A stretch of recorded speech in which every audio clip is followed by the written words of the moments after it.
Assalamualaikum warahmatullahi wabarakatuh. Dengarkan. Dunia semakin tua, tanda kiamat makin nyata. Telah bangkit kaum durjana, Ya'juj dan Ma'juj merata-rata. Yang dihormati pengerusi majlis, barisan panel hakim lagi bijaksana, guru-guru dan rakan-rakan sekalian. Pernahkah kawan-kawan dengar tentang makhluk pelik bernama Ya'juj dan Ma'juj? Mereka ini bukan hantu, bukan juga raksasa, tapi mereka sangat ramai, sangat ganas dan akan muncul sebagai tanda besar kiamat. Nak tahu siapa mereka sebenarnya? Mari kita dengar kisah benar ini dari Al-Quran dan hadis Nabi Muhammad sallallahu alaihi wasallam. Ya'juj dan Ma'juj adalah dua bangsa manusia, keturunan Nabi Nuh alaihissalam. Mereka ini datang daripada keturunan anak Nuh yang bernama Yafid bin Nuh.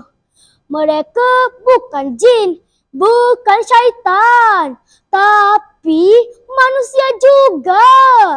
Cuma mereka sangat pelik, rakus, liar dan ganas. Rasulullah sallallahu alaihi wasallam bersabda, mereka itu daripada keturunan Adam dan jika mereka dilepaskan, mereka akan merosakkan muka bumi. Riwayat Bukhari dan Muslim.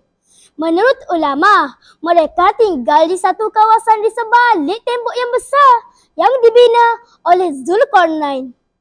Mereka sangat ramai.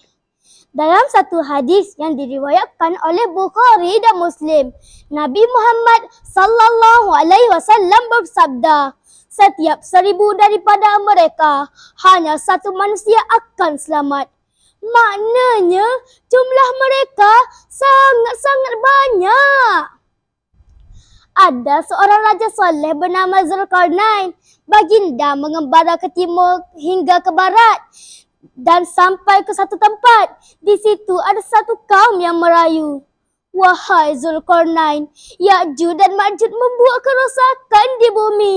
Boleh tak kamu membina tembok untuk menghalang mereka? Maka Zulkarnain pun membina tembok besi yang sangat kukuh antara dua gunung. Tembok itu disalut besi dan tembaga panas sehingga ia tak boleh dipanjat, tak boleh ditembusi oleh kaum tersebut. Allah berfirman dalam surah Al-Kahfi ayat 97 yang berbunyi, A'udzu billahi minasyaitonir rajim. Famasta'u an yazharu wa mastata'u lahu naqba. Maksudnya, maka mereka tidak dapat memanjat tembok itu dan mereka juga tidak dapat menebuknya. Tapi Zulkarnain ada berpesan, satu hari nanti bila Allah izinkan, tembok ini akan runtuh. Tembok besi dibina rapi, menyekat makhluk jahat keji. Tapi bila kiamat hampir tiba, mereka bebas bawa sengsara.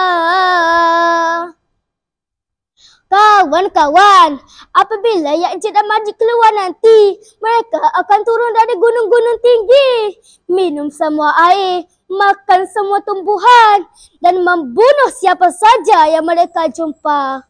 Firman Allah Ta'ala, A'udzu billahi minasyaitonir rajim. Hatta idza futihat Ya'juj wa Ma'juj wa hum min kulli hadabin yansilun. Maksudnya, demikianlah keadaan mereka hingga apabila terbuka tembok yang menyekat Ya'juj dan Ma'juj, mereka akan meluru turun dari tiap-tiap tempat yang tinggi. Surah Al-Anbiya ayat 96. Nabi Isa alaihissalam dan orang beriman pada waktu itu hanya mampu berdoa. Mereka berlindung di gunung dan akhirnya Allah musnahkan Ya'juj dan Ma'juj dengan sejenis ulat kecil di tengkuk mereka. Mereka mati serentak dan bumi dipenuhi bangkai mereka. Kalau iman menjadi benteng, takkan mudah hati goyang. Walau Ya'juj datang menyerang, Allah pelihara insan yang tersayang. Kawan-kawan, Ya'juj dan Ma'juj memang menakutkan.